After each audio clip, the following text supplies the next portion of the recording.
Hi guys, welcome to my channel, and today I'm bringing your way another recipe on healthy bites with me, RD Naana. So stay tuned and let's see what we have in store for today. So let's quickly go through our ingredients for today. I'm using virgin coconut oil. This is tomato paste or puree. This is smoked mackerel that I've skinned and deboned and broken into chunks. Then for spices, I have powdered pepper, white pepper, curry powder, a little bit of nutmeg, adobo, and then sea salt or rock salt. I also have thyme and bay leaves. I also have onions here. I have blended steamed tomatoes, and then I have some rice here, and I have some veggies. As always, you need some veggies in your meals, so I have some carrots and green peppers chopped here.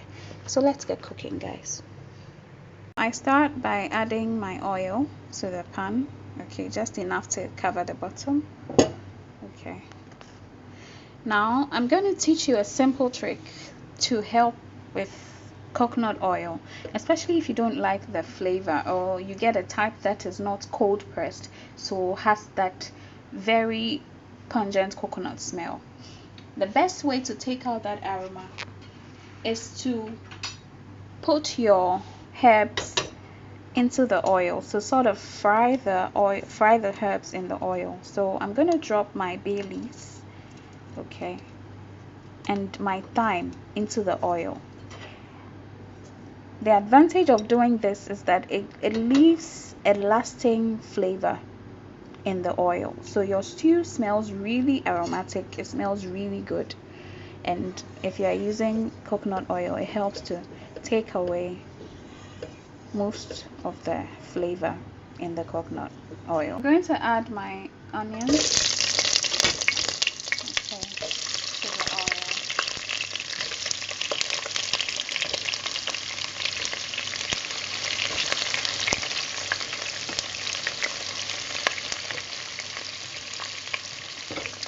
Now, there's a trick I learned from my mom. So a lot of the cooking skills I have, undoubtedly, I picked from my mom.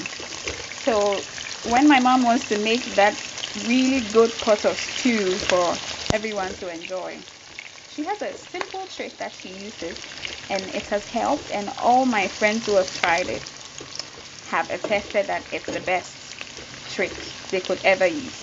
Okay, so I'm going to fry these onions for a little bit, get them to soften up, and then I'm going to blend them and pour back into the oil. Just that simple trick. It works like magic. It makes the onions soft, it gives it that sweet smell, and it tastes good. Okay, so this is going to cook for some time. The onions are going to get soft, and then I'm going to blend and pour back into it. Now I've left some of the onions which I cut in rings, just because I want to have some pieces of onions in the meal.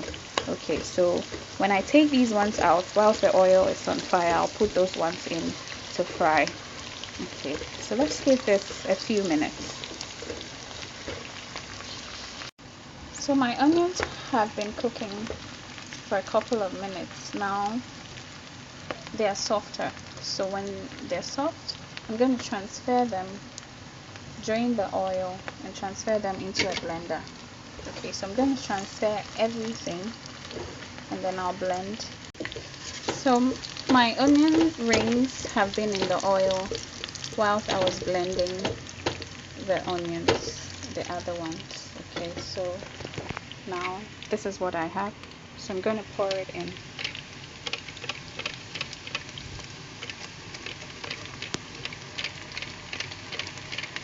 So I pour this in, and then I let it fry. Okay.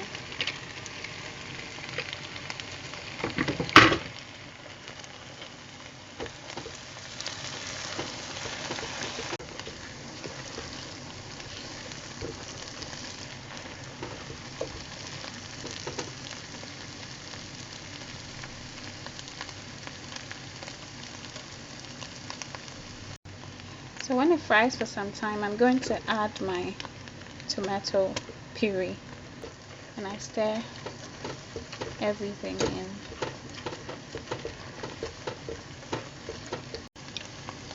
So after the tomato puree has fried for some time, I can add a bit of water to loosen it up. Okay, so I just rinse.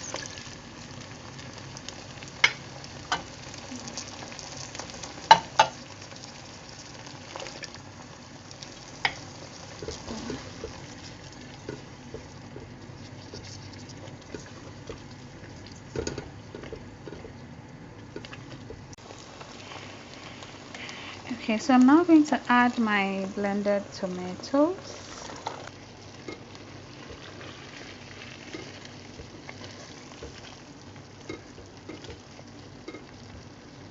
So remember, I didn't add any water when I was blending my onions. So at this point, I put water in the blender to clear the residue that's left in the blender. And then I use that to rinse the bowl as well, because this is all goodness. So that goes in.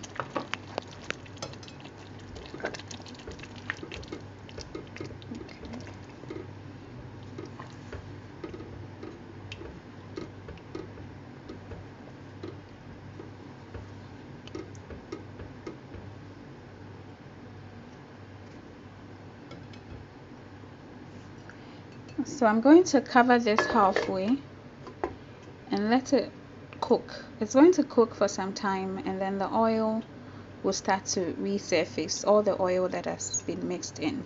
Okay, and you need a bit of water to help the oil come up. That's why I added the water. Okay, so after cooking our stew for about 5 to 10 minutes, we are going to add our seasoning.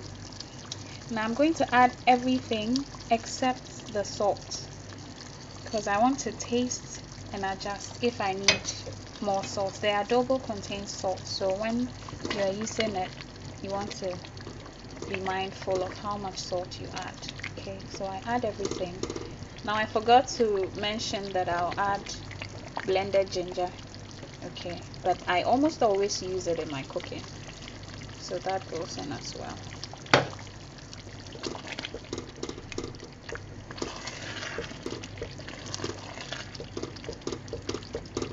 Then I'm going to add the chopped garlic too.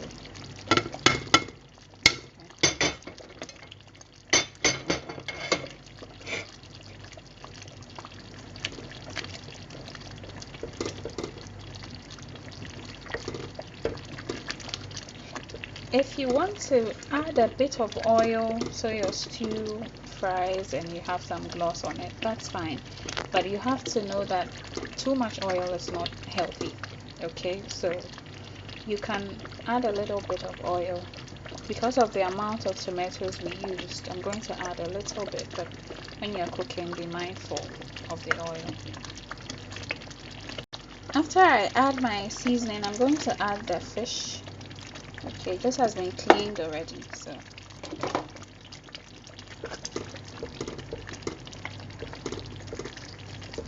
this goes in, and then I'm going to taste after about a minute to see if I need more pepper or if I need more salt.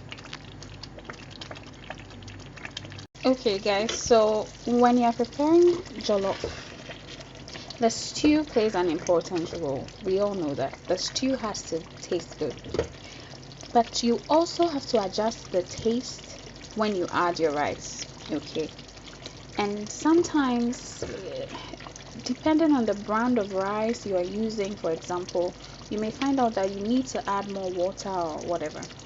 So it's always good to set some of the stew aside, so that when you need to add water, you mix a little bit of water in the stew and use that to add moisture to your rice.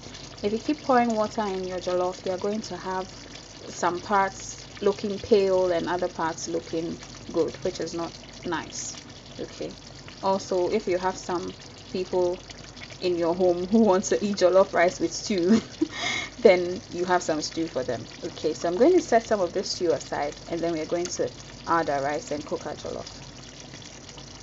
So for today's style, we are going to add our rice to the stew first. There's a different method which a lot of people use, which is also really great, where you add boiling water to the stew, let it boil before you add the rice.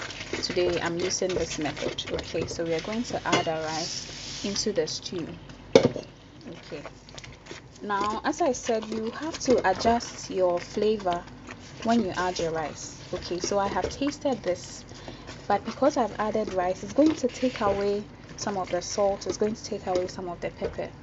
So if you remember, I didn't put the salt in the stew earlier. Okay, so I'm now going to add it with some more pepper, and the last bay leaf goes in there. Okay, and then I'm going to mix everything up. Okay,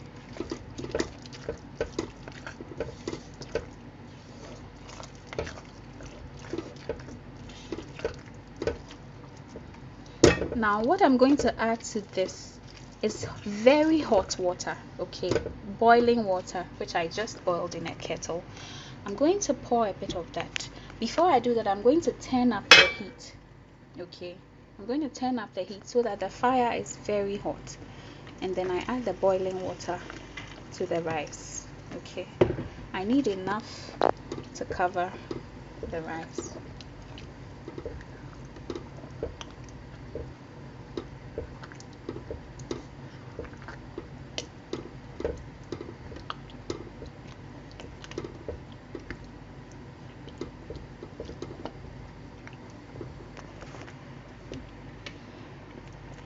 A little bit more.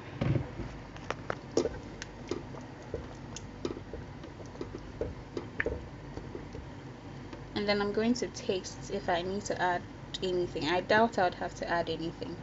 Then I'll cover it, cook it on high heat. When the fluid reduces, then I come and turn down the heat so that it cooks, the rice cooks slowly. Okay, but for starters it has to boil, so it's on high heat.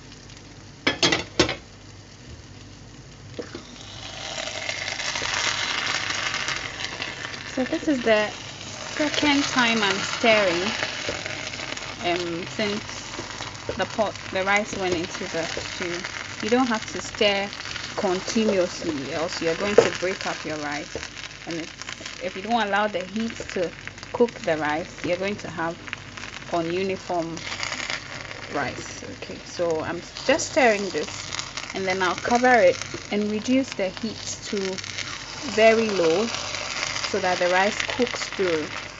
Okay.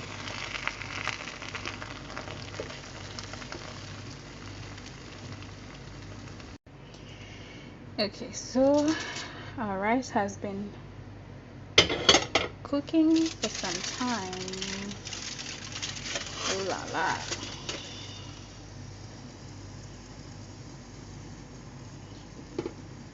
Okay. So at this point, I'm going to add the vegetables because the rice is almost cooked.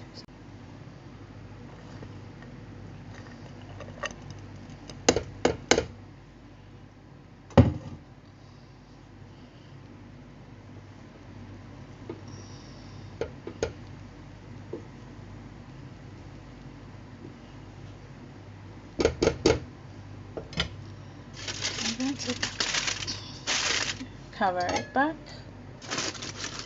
and give it a few minutes and it'll be cooked and ready.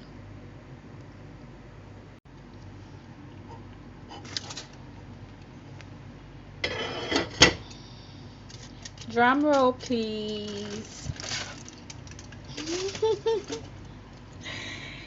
So, this is the end product. Our jollof is done. Okay. So, as always, try this recipe, please, and let me know how it goes. Okay. In the meantime, I'm going to taste mine and I'm going to let you know how it goes. Okay. So, till I come your way with another recipe soon, eat healthy and stay in fine fettle. Bye.